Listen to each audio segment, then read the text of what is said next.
Welcome back, everybody. It's our final session, and well done for remaining so engaged today. We've got an absolute cracker of a last session for you today. We've got 3 amazing speakers who are going to talk to you today and explore how we can all ensure that our services are inclusive, accessible, and equitable for everybody living with sight loss. Our expert panel are going to share with you some practical strategies to make this a reality, and I'm sure you'll all agree this is super important and super interesting stuff.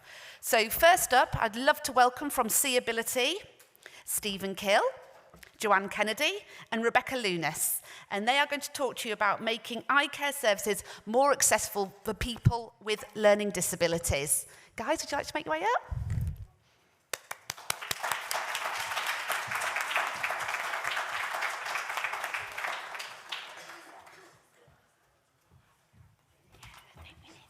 Okay, there, Rebecca.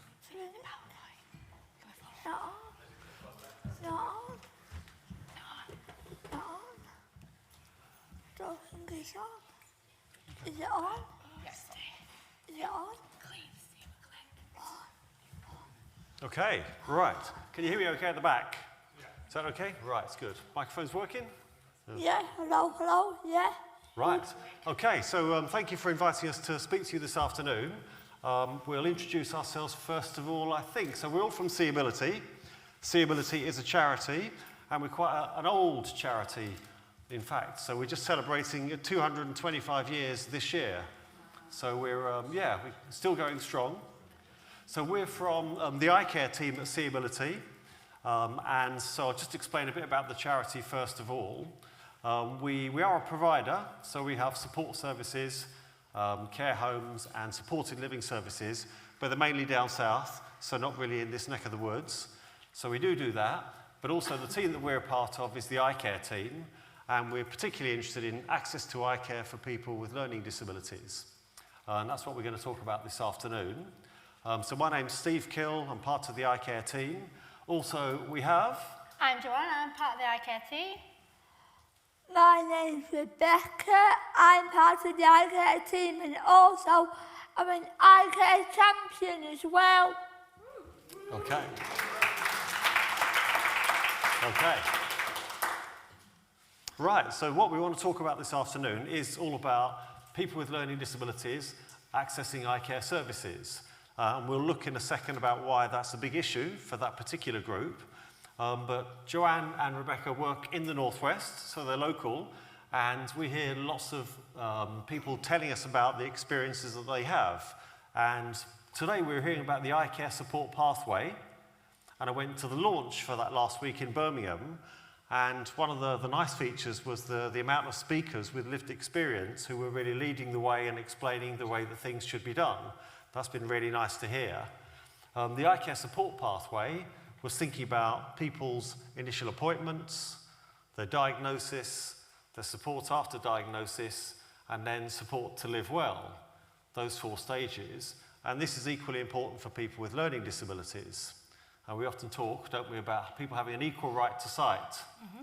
So that's what we're talking about. And we know that sometimes people with learning disabilities, for different reasons, miss out on that. So people might miss out on an eye test because somebody might think that, oh, the person doesn't read letters, so you can't do the optician's eye test, so that doesn't happen. Or they might say, oh, well, that person, they never wear glasses, they never tolerate glasses, so they don't get the opportunity to wear glasses. And they might wear the wrong pair of glasses. Or they might be supported to wear the wrong pair of glasses, exactly, yeah. Alternatively, people might have a cataract, and they might need some surgery or treatment, but then again, people might think, well, it's a bit more risky because they've got a learning disability and I don't know if we can do that, let's play it safe. Mm-hmm. Or somebody has poor vision and should be certified as sight impaired, but perhaps it's decided, well, it's not really going to benefit them very much, so we don't need to worry about that. So those are just examples of how people can miss out on all the different stages of the eye care pathway. And so we wanted to give some examples of how people can be included in all stages of the eye care pathway. And the most important bits are going to come from Rebecca and Joanne this afternoon. Okay. So this is the introduction. Rebecca, you might need to turn around. Unless you've got a very good memory, you're going to give them some of our key eye care messages. But I know you can do that. People with learning disabilities are 10 times more likely to have serious sight problems, but lots of people don't get the eye care they need. They face lots of barriers. Everyone can have a sight test and wear their glasses. And be supported to wear their glasses. Yeah. They can be supported by support workers to wear their glasses. They can have an eye test in a special school. If they have a school child, they can have a sight test in a special school, and they can have... Rebecca, so if I went to Balon and bought my glasses, could I wear them? No, Joanne, you need to go to the opticians.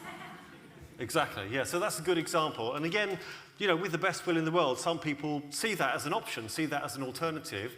There's somewhere that sells glasses cheap, and you might think, well, that'll do then. We just try them on, and it's like trying on sunglasses. Yeah. You choose the pair that you like the most. So Joanne and Rebecca, in the work that they do, tell people with learning disabilities why eye care is important and what you need to do to access those services. So Rebecca said that there's lots of barriers that people face. And Joanne, you could probably think of 1 or 2 barriers yourself that people struggle to access eye care. So a lot of people don't like the pressure test, what the optician will do, because a lot of people it puts people off. People think people with lenses have to pay for their glasses, but they get it free. They get the eye test for free if they're on a benefit. So. And there's a lot of confusion, isn't there, about does somebody need to pay, when can they get the free eye test? And one of the things we like to see is because people with learning disabilities are more likely to have sight problems, but less likely to self-report any eye problems themselves, that we think they should have a free sight test just to make that very, very clear that they have this entitlement, and it's a big issue for people. Mm-hmm. So people face lots of barriers, and hopefully we can say a few useful things around getting around some of those barriers. So Rebecca and Joanne, both based in the Northwest, work really, really hard in their roles as eye care champions for SeeAbility. And in terms of raising awareness, Joanne, you can say what sort of different groups and types of people do you go and see? So I go to more people with lenses, like psychopathy groups, professionals. So this week on Thursday and Tuesday, I've got a professional conference with, is it the Local Optical Committee? In my local town, Wigan. Yep. So I'm looking forward to that because it's my local town. That's it. So lots of awareness raising, making people eye care aware, as we like to call it. But also we know sometimes there's things that can be done with the services as well. So somebody can go to any optician if you have a learning disability, but it's also fair to say, are they going to get the same level of care and service at any optician?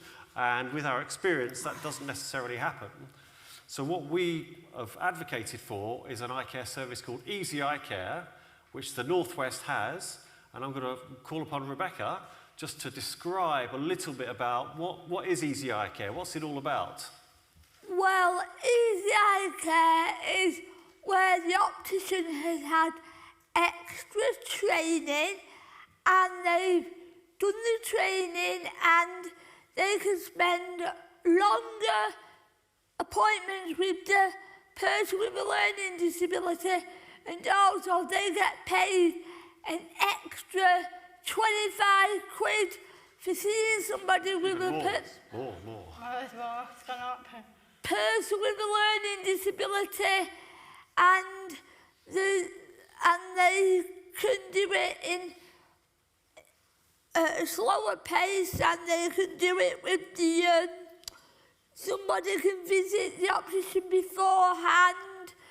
They can go in, see all the equipment. The optician can offer the appointment that's right for them. It's really important. So all of those things with Easy Eye Care make the service more accessible, which, as Rebecca describes, is really helpful, but it does need to be commissioned locally. So the Northwest, being really forward-thinking, has commissioned this in Greater Manchester and Cheshire and Merseyside and Lancashire and South Cumbria, which is brilliant, which is why Joanne and Rebecca work so hard to promote it. And it is in one or two other places in the country as well, but it's not everywhere. And we talked earlier on about inconsistency of services, different things in different areas that is just confusing for us really. So we think, and SeeAbility campaigns for this to be in all areas. As well as easy eye care, we've also done work with children in special schools who also can very often miss out on eye care at all. We know it's not easy for a parent of a child with a learning disability to go to the opticians or to the eye clinic to check out their eye care. So SeeAbility has been testing a model of doing sight tests within special schools, mainly in London, whereby the optometrist, who does the eye test, and the dispensing optician, who does the glasses, go in together as a team and do the sight test with children, produce a report at the end, share the findings with the teachers, and so on. And there's lots of advantages in this. One of the advantages is less disruption to the child. They don't need to take a day out of school to go on a scary medical appointment. They can have the eye test with the optometrist in the school, and this is the optometrist that they see in the school every week, wandering around, being friendly, helping out with glasses and so on. And so it's a familiar face. And the teachers know when they're coming into the school. And that's the link with the teachers as well. So even better, it's all about sharing information. They provide a report which goes to the teachers. So the teachers from the age of 4 to 5 know what that child can see and therefore can make sure that they are wearing the right glasses or getting the right support to use a low vision aid or whatever it might be. So that works really well. And we're at the point where we've got a model that we know works. NHS England has committed to rolling this out nationally, and we're just waiting for their next steps and their next announcement on what that's going to look like. But we wanted to raise it today because it's an important thing. It's going to be happening across the country, and obviously it's something that we can all support because it will make a big difference to thousands of children. So that's on services becoming more accessible. Joanne, do you want to say, what do we do to help eye care professionals in what they do? So we teach them about how to support somebody with a learning disability if they're going into their optician, and telling them what barriers that person learning or autism needs. Exactly, yeah, and making things more accessible and helping them with easy eye care, like Rebecca was describing about what they can do. The bottom thing on the list, Rebecca, is the Oliver McGowan training that we've been delivering. That people might not know about. So can you explain about that? The Oliver McGowan training is about a boy called Oliver who had a learning disability and he had autism and he had epilepsy. And what happened was he went into hospital because he kept having seizures. So he got sent into the hospital, and then his mum and dad went with him. His mum and dad told the doctors that he was allergic to this sciatic medication. Then the doctor didn't listen to his mum or dad. So Oliver tried to tell them he was also allergic to the sciatic medication, but they didn't listen to Oliver either. So the doctor gave Oliver this sciatic medication to keep him calm because they thought he was getting too agitated.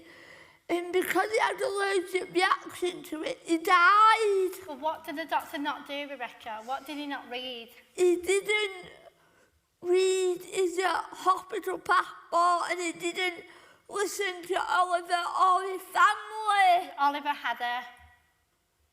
Yeah, Oliver had autism and he had a learning... No, so like we've got a voice. Did he have a voice? No. Did Oliver have a voice? Could he speak for himself? Yeah, he did speak, but nobody listened to him. Yeah, and that's the sad thing, isn't it? Yeah. So now, as a result, the training that we've been doing supporting Oliver McGowan training that's taking place all over the country, who have we been training, Rebecca? We've been training the opticians, we've been working with Boots and primary eye care and people like that, haven't we? Yeah, so the optometrists and the dispensing opticians and the practice staff need to know also how to work well with people with learning disabilities, and that's one way we've been able to reach out through them, through the Oliver McGowan training. Okay. So we've just got a couple of slides left because we're probably running low on time. So again, in terms of making eye care services accessible, definitely the take-home message is to include people with learning disabilities in those services. In terms of good communication, Rebecca, can you say anything about good face-to-face communication for professionals? Well, I have hearing loss, so I need people to speak slowly, clearly, and I might need for people to say things more than once. And also, easy read documents are so important. Plain English, no big words. Exactly. And yeah, Joanne, you know what you're going to say next. Yeah, so everything should be accessible. So on our website we have easy read sources, and at the moment they're going to be redesigned and remodernised at the moment. So we're in the middle of updating them. Yeah, and shall we just explain what easy read means? Because some people. So easy read is like pictures and words, if you want. Or now some people are doing videos, so they're going down a different route. So they could do a YouTube video and explain what easy read is. It's like pictures and words. So if you can't understand the words, the picture will tell you the story. That's it. So for people with learning disabilities, easy read is a very favoured format. And it's about accessible information, the accessible information standard. People with sight loss might want large print, braille, etc., etc. So it's on a par with that. And the last slide, summary, is again, we'd like for you to include people with learning disabilities in thinking about planning and delivering services. Our resources can be used in any area, and the Northwest champions, Rebecca and Joanne, particularly are in this area in the Northwest, and very happy to work alongside you. And I think we're done. Yeah, we are done. Okay. Yeah. Thank you very much. Thank you. That's it. Thank you so much, guys. What I did leave out at the beginning is that we will hopefully have a couple of minutes at the end for questions for any of our panellists. But Stephen, Joanne and Rebecca, thank you so much. That was so informative. Really appreciate your time. So next we have Terri from the RNIB. And Terry's going to talk about accessible information standard and why it's so important to improve now. Thank you. Thanks, Terri.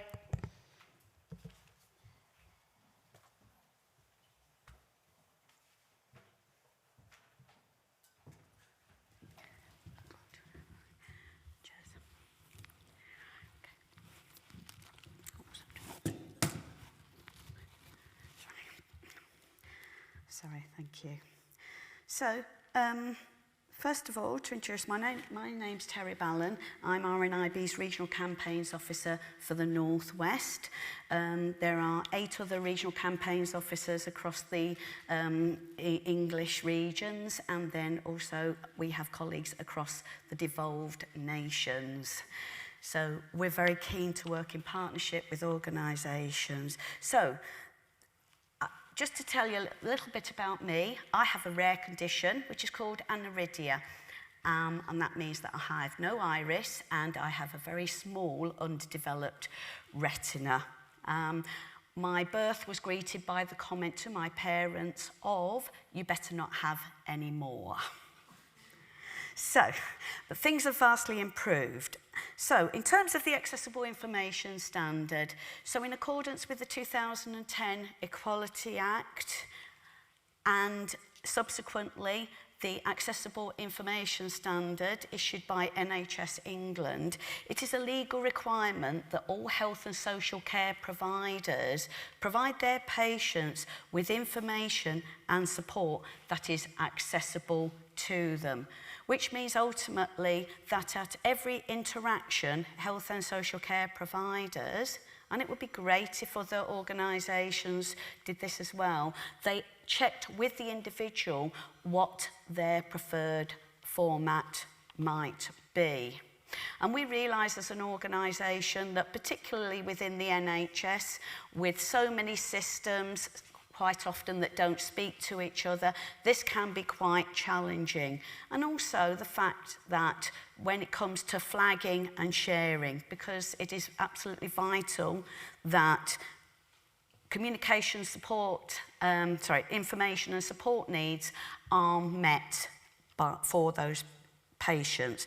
So just to give you a couple of statistics, So only 11% of patients covered by the accessible information reported receiving accessible information.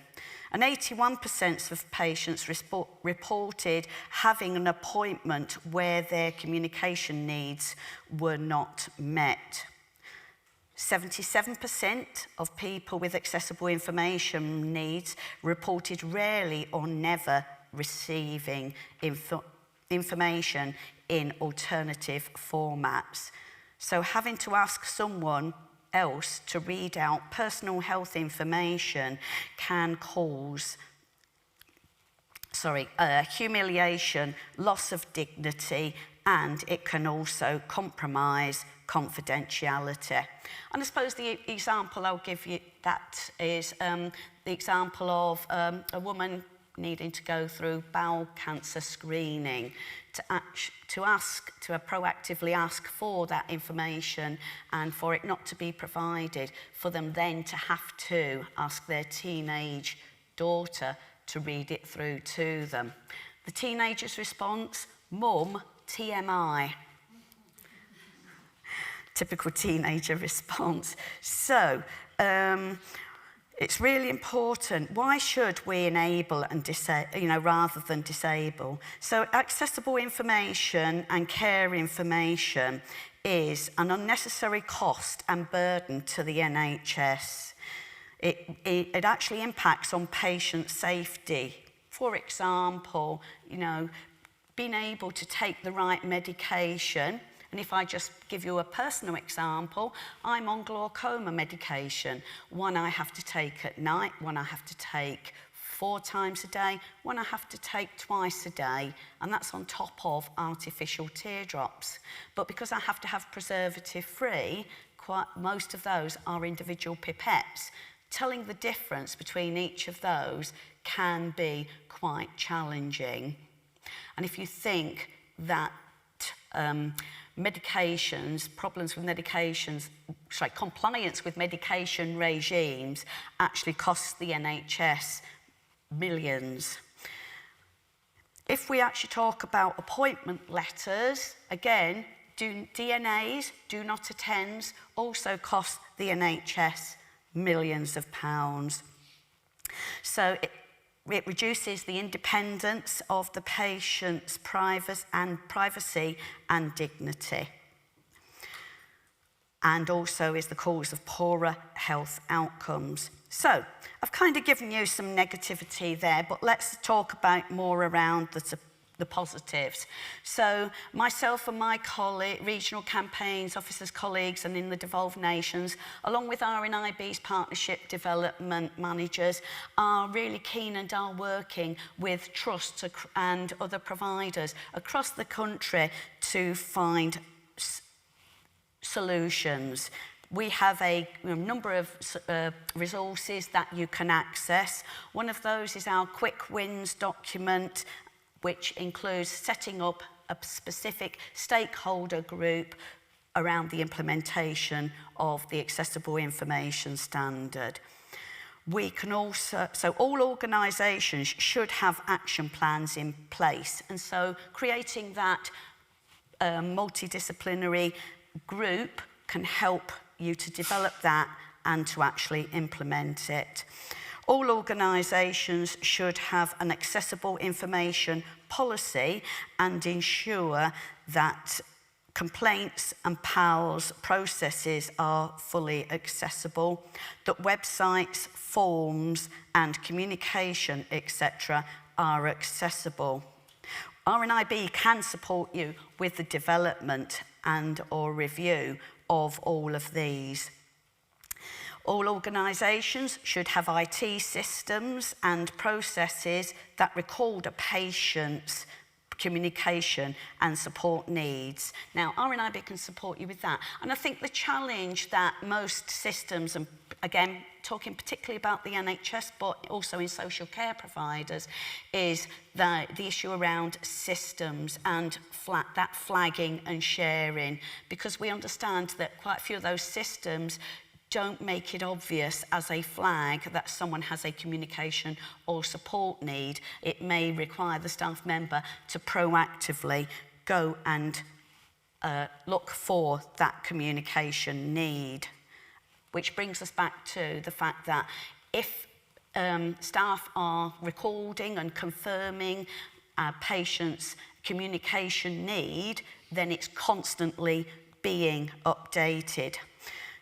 Providing site awareness training, guiding, and making sure that staff are provided with the resilience and the confidence to provide that support, and to ask people about their requirements. And this will help, obviously, reduce the time and the stress and also the role, the needs for the staff to support somebody if they have specific support needs. We talk about digital solutions and absolutely recognising that not everybody has access to digital solutions, so making sure that there are clerks and staff to support somebody that's actually within the building. So RNIB can help you understand the needs of your disabled patients and enable you to ensure your technology is accessible and usable, particularly for those living with sight loss. So the examples that I could give you is that we can do digital audit and user experience testing, observer user testing. There's a whole host of digital solutions that we can provide for you. But I wanted to share particularly you've experienced around NaviLens. So for wayfinding, electronic systems have reduced, independence. Such things as NaviLens, which we've talked about today, and also Vispro. So NaviLens can be the fastest of reading markers, so it's almost instantaneous. Long distance, it's capable of reading the labels from quite a distance. There's no need for focus, so which is obviously essential for people with sight loss, and movement. So NaviLens algorithm detects the tags when the user is in motion, and it gives precise distances. Interestingly, as a patient of Moorfields, I was involved in their initial installation of the self-check-in kiosks. And so I was really interested to hear about the Vispro RNIB JAWS for kiosks, the self-service check-ins, rather than checkouts. So JAWS for kiosk software is a screen reader that provides a text-to-speech audio output on self-service kiosks. It can be used with both Microsoft Windows, Android operating systems, and JAWS for Kiosk provides customable, context-specific instructional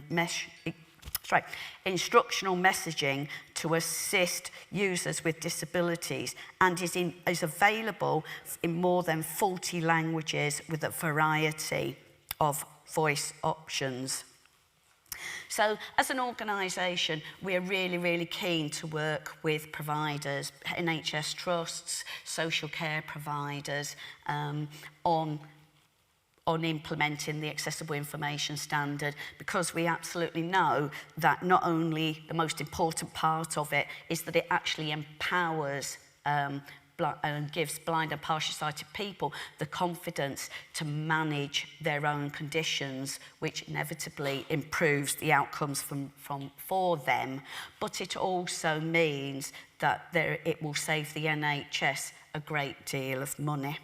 So RNIB have a variety of services available, and wanting to work with you. If you would like to contact us, you can contact us through our business link mailbox, or you can contact our helpline and ask to speak to our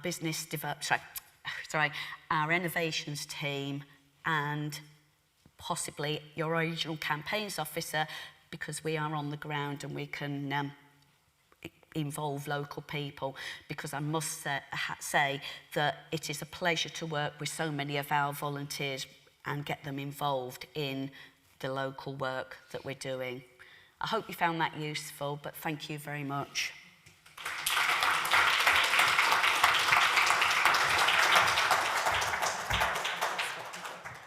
Thank you so much, Terri, and outlining the AIS.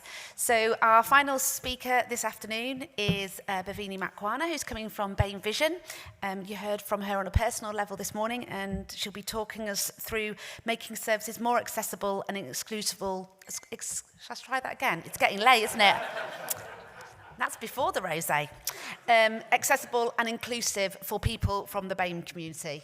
Thank you, Bhavini.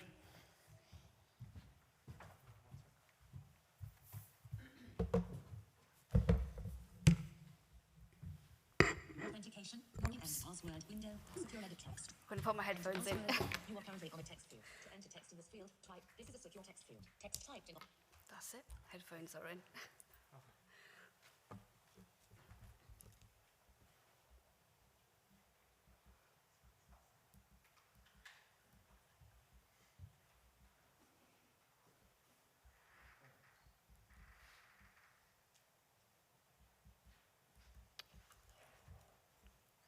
Sorry, just bear with me one sec.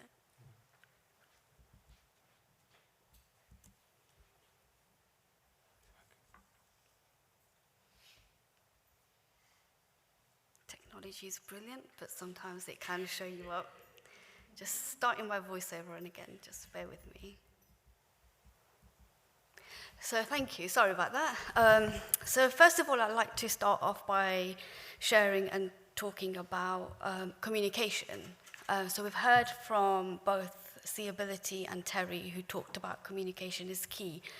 And actually what I want to share about communication is, we heard from SeeAbility that easy read is so important.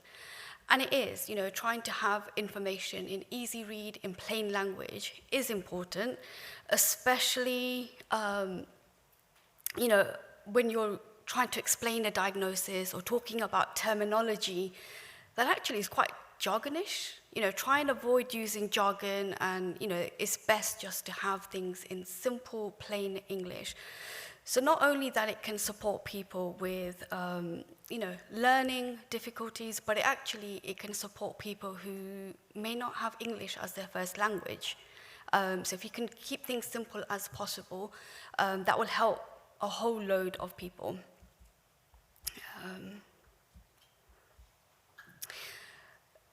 Asking them if they'd like a family member or a friend to sit in with them at their appointment, just to keep it at ease, or try and explain things in a way that they might understand, that could be useful. Or even having an interpreter present, but actually ensure that the interpreter can actually understand the terminology and the phrases that you're using, because it will be a shame if that's then not translated in a way that's authentic, and it might defeat the object of the patient actually understanding what's being shared with them. You know, try and ask the patient during the appointment, but especially at the end, like, have they actually understood what's been said? You know, whether it's in, you know, about their care plan, whether it's their diagnosis, about, you know, whether it's a treatment plan, and ask and just check in to see if they'd like it explained in a different way, perhaps. Take the time to explain their treatment plan, or pre and post treatment plan, or their eye care plan, or even signposting to anything, you know, whatever you're sharing with the patient, just check in. Don't assume that they've actually understood what you've said to them, because sometimes these appointments can be so quick and a lot of information is shared all at once. Have they actually absorbed? Do they need it, you know, written down? Do they need it in a different format? Do they need it said again? So just double check that they have understood and they're fully aware of what the appointment was about and what's been said about their eye care and their eye health. So now I'm going to moving on to understand your patient. You know, take the time to identify if the patient has any additional needs. Now, we heard from SeeAbility, but there could be others. So just check in that, you know, you actually know your patient and you're best delivering that news or appointment in the best way that you can, taking those additional needs into account. See how else the appointment could be delivered. Is there things that you could do differently? And what information can be shared with the patient in advance so they're fully prepared about how the appointment's going to go, how it's going to be delivered, what could help them feel at ease and less anxious about attending. We know that there is a lack of people from different backgrounds who don't actually attend their eye care appointments. And why is that? You know, try and understand what those reasons could be. Like I can share what those reasons could be, but they'll be different for different people from different backgrounds. So just try and check in with them to see if there's anything that can be done differently.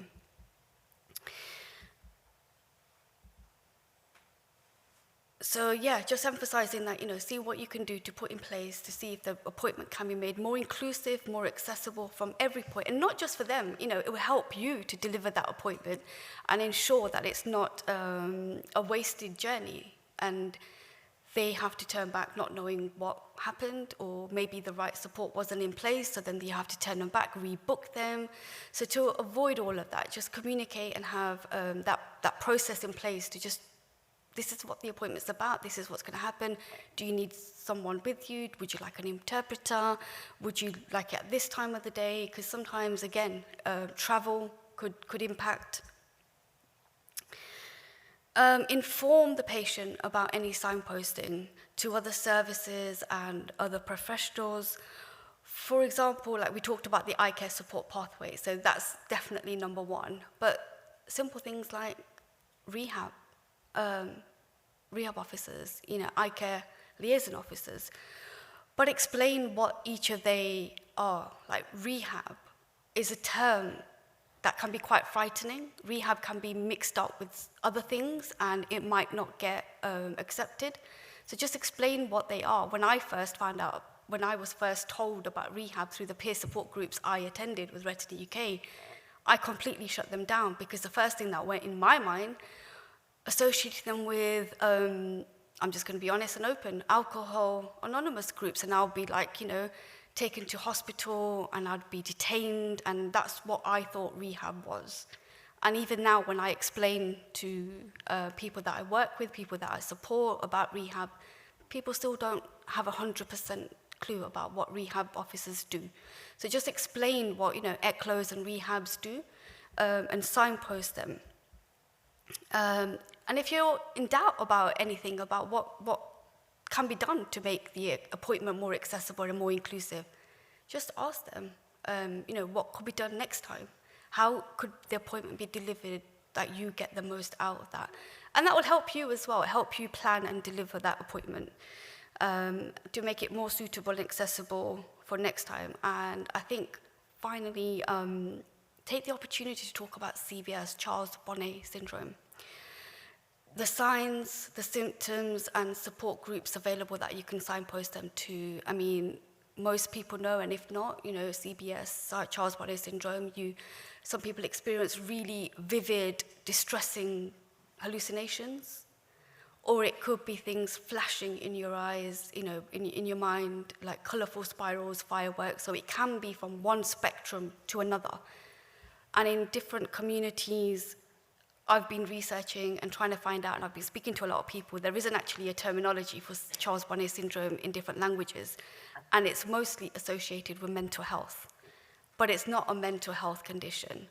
And sometimes people are referred to as being crazy, and I'm going to say the word bagel. Bagel means crazy, and that's what people are told when they tell family members that actually, I'm seeing things. Sometimes they might go to the GP and they might get referred and put onto antidepressants because they think it's some sort of mental health episode. But it clearly isn't. So just take the time to explain what it is, because then loads and loads of people that we speak to don't actually know about CBS. And they think it's something very, very severe in terms of, and not associating it with their sight loss. So what else? Representation definitely matters, and that is one of the reasons why BAME Vision exists. You know, I grew up with a lack of representation, and I think that's one of the reasons why it took me far too long to reach out and to find out about the help and support and come to terms with my sight loss openly within my family, my extended family, and within my community, because there was nobody I could relate to. Especially those who could understand what I was going through and the cultural barriers that I was facing, but equally the positive outcomes they have experienced. I had no one that I could turn to speak to about things like that. So if you can find people from local societies perhaps, seeing if there's volunteers in your practices, seeing if there's people that would be patient ambassadors to help be those role models, that if a patient comes into your clinic, that actually they want to speak to someone who understands not just the sight loss, but the cultural barriers and stigmas that they may be facing, will definitely help. And they can then sort of help support access services, sort of talk them through how it's helped them, and that might ease them into accepting the help and support that they've not so far. So therefore, having professionals from diverse background definitely helps. But obviously, if not, then patient ambassadors, or seeing if there's people from your local society within your local area that could help. We have lots of content on our website, www.bamevision.org, and that's one of the things we do, is to have people from different backgrounds sharing their lived experience and stories about the variety of different things they've achieved or are doing despite their sight loss. There's a lot of stigma and barriers faced with sight loss within different communities. And we have blogs, vlogs, YouTube videos, webinars that people can access on our website and speak to in our committee.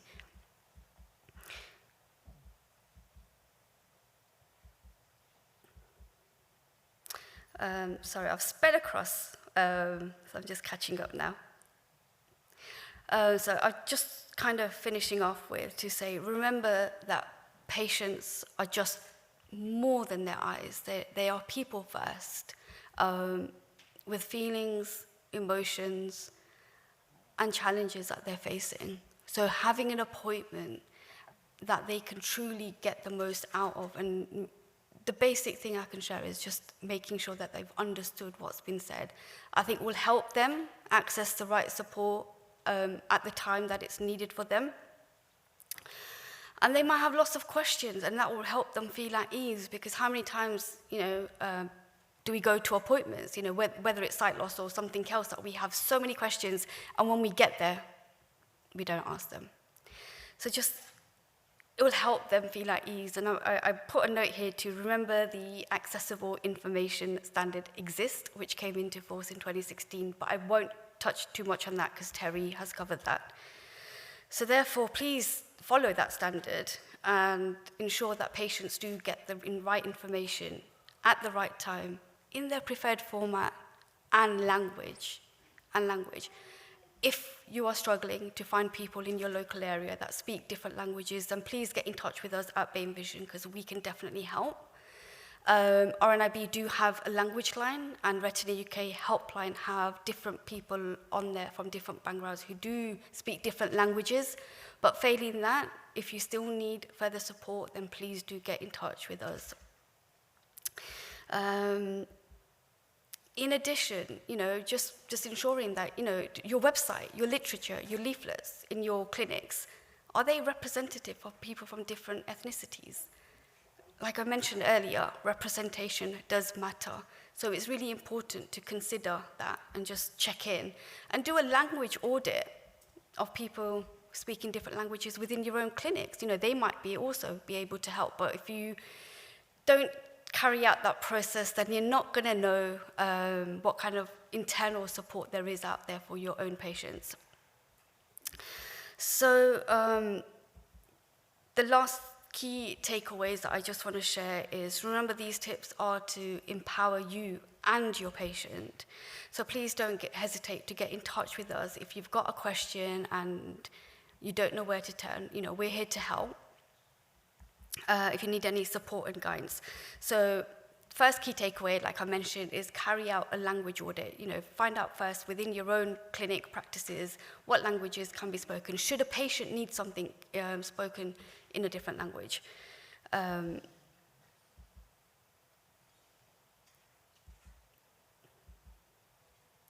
So the next thing is obviously the communication. I talked about what eye care plan is in place, so communicating that and learning from them exactly what their needs and requirements are. So ask the patient what they would need.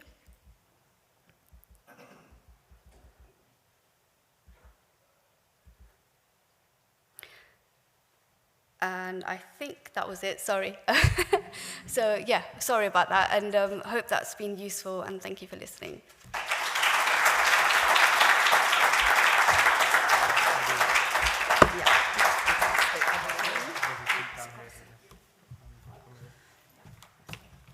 Thank you, Bhavini. That was incredibly instructive. So I'm going to look at the back, and Matt's going to tell me that I've got time to have some questions. So are there any questions?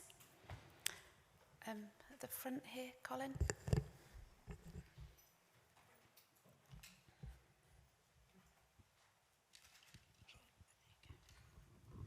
Hi, this is for SeeAbility.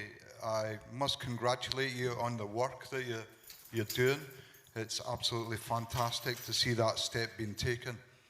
What I would like to see progressing in the future is that be taken to care homes and the third sector. Is that something you're looking at, or the possibility of doing? It's now looking like the work that I'm carrying out at the moment, we're studying care homes in the third sector, and there seems to be a strong link between deaf-blindness and the possibility of dementia and the onset, because people are going into care homes, they've not got that care package in hand. They're going in with good sight, good hearing, and they're not continually getting that service of an eyesight and a hearing test. So that's speeding up the process. Is that something we could look at for the future? Thank you for those kind words about SeeAbility. In terms of care homes, I definitely agree with you. We know that there's lots of people with learning disabilities living in care homes, and we want to reach out to those folks. So we try to do that, engage with providers, social care providers in different ways, and to reach out, for example, through provider forums, and we're trying to do that in the Northwest, and we're very keen if there are sort of links into any of those groups as well, because it can be, the challenge for us to reach the people that we need to reach. Sometimes we need to go through others in order to do that, and obviously care providers will be supporting lots of people. We want to reach the support workers who are providing that support so that they're eye care aware, so they understand where there are accessible eye testing services that are available, so they know about the information that's on our website, and so that they can put it into practice on a regular basis. So we're trying to hit partnership boards in each area, the areas where the pathway is. So like one in Blackburn, wherever is the partnership board where people with learning will go with their carers. So we can hit them, that'll be a good chance, so we can get the pathway more promoted in those areas, and people are using the pathway more better. Yeah, so we're definitely keen to do that, and any assistance that you can give. A lot of it is making links. Rebecca and Joanne are brilliant at making links in the Northwest, but of course we rely on others as well, so yes. Thank you. Thanks, Colin. Any other questions? Matt? Oh, we go to Matt and then Matthias, and then I think we might be out of time. So we've got a number of questions that have come through online. Bear with me, I've just closed the wrong window down. So another one for SeeAbility. I'll be really interested to hear what learning disabilities are covered with SeeAbility support. Things like dyslexia covered. For example, someone who has dyslexia might not have had an eye test due to teachers thinking their difficulty reading was purely the dyslexia, or the other way around.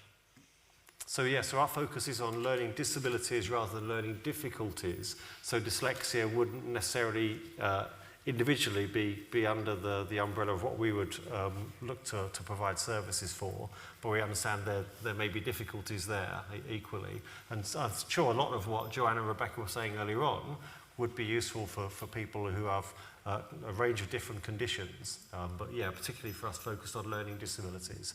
And the reason for that is that it is something that we've spoken about as a team, is because that's where, for us, that particular evidence base of 10 times more likely lies. So we see a particular higher prevalence there, and we can clearly show and see people not accessing those services. So that's where we've really chosen to do most of our work for those reasons. Thank you. Matthias? Yes, just a quick question for BAME Vision. We have several clinical trials, and we have had to get translators through the NHS services. Sometimes the ophthalmic language, it's not very specialized in inherited eye disease. So I was wondering if we could get in touch with you guys to ask for support in those cases in which we would need to translate these specialized. Yeah, absolutely, and that's why I said ensure, even if you've got an interpreter, make sure they understand the language and the terminology. Like, don't use Google Translate, because I've tested it and it doesn't make sense at all. You've probably scared a patient to death. So yeah, absolutely, do get in touch with us. We've got a stand, I've got leaflets and business cards there, so yeah, please help yourself. Thank you. I think we've got, time for one more question for that, Matt? A few more. Few more. Okay. Okay, I've got a quick question. Oh, can I do a really quick question? And it's not really a question so much as, could each of you give the audience here and at home, if you had to give them one key message that you'd like them to take away with them today, what would it be? Just very quickly. There's a challenge, you've got to think, Rebecca. It's really important to make sure everybody with a learning disability go through an eye test every single year. Really important to look after your eyes. One for me is making the service more accessible for people with learning and autism. Because if that service is not accessible, people with learning and autism will not go for an eye test. Rebecca and Joanne have come up with brilliant ones. I think it is just about including people with learning disabilities, and sometimes we find that people with learning disabilities have missed out on some things that other people learn naturally. You know, we spend time even showing people how to clean their glasses, to talk about why you go for an eye test. So it's, I guess, not making assumptions about what somebody knows or what somebody's past experiences are, but being ready to give them whatever information they need and whatever support they need to access those services. Thank you. Thanks, guys. Terri? So on the basis that everyone here kind of gets the concept of look after your eyes, I suppose focusing on accessible information, my point would be, please make sure that at every interaction you ask blind and partially sighted people and other, you know, people with communication and support needs, how you are best communicating and supporting them. Bhavini? I think representation absolutely matters, so please take the time to understand your patients, the cultural barriers, the stigmas they're facing on top of the sight loss as a result of their sight loss. Contact us. You know, we're here for a reason. We're formed for a reason to actually tackle the issue that I hear so much, and I hate this term, hard to reach. We're not hard to reach. We're there. We just need to understand and how to engage with people from different backgrounds. So to help them attend their eye care appointments, help them to understand and live well with their condition. So get in touch, please. Thank you. Matt? So we've had a number of questions through. Some are very specific. So for those at home, if we don't ask your question, we will come back to you after the event. But Terri, I wonder if you could just share the email address you mentioned about earlier, and likewise, Bhavini, if you can share your contact details as well. Yes. Sorry, No, Terri. do you want to go first? Yeah, no, that's fine. Yeah, so I think if you contact our business link at rnib.org.uk, If you start with that, that will be the best start. Thank you. Thank you.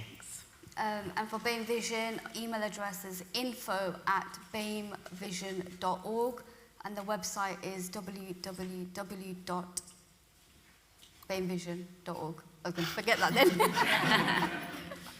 Okay, thank you all so much for amazing talks and answering those questions so clearly in such an important area. So I've got a couple of final thoughts I've left at the lectern, so I'm just going to go up for a second. I am really aware that I am the only thing that now stands between you guys, a train, 5.5 hours, CPD points, or the bar. So I've just got 3 main points that I would like to leave today with a takeaway. I think that we are all more together now than we have ever been. Professionals working with charities, making lives better every day, and there is evidently so much more that we can do, so please keep pushing all the time. And part of that is please remember Retina UK are here. We're totally committed to supporting you guys and growing these relationships to improve people's lives every day. And we've got you. So if we don't know the answer, we will either go away and find it, or we will signpost you to somewhere that does. So as Denise and the other guys outlaid today, is that we will signpost. We're not here to reinvent the wheel. We're here to make it rounder. Does that make sense? It's late. Thirdly, thank you so much for your amazing interaction today. All of our speakers have been outrageously brilliant today, really engaging, not even a flat moment in the room. And for that, I am totally in awe of, entirely grateful of. And of course, without the Retina UK team, I'd have no microphone to be speaking into, probably be in the wrong conference, who knows. So thank you to the team, thank you to you guys, safe journey home, and we'll see you really soon. Thank you so much, everybody.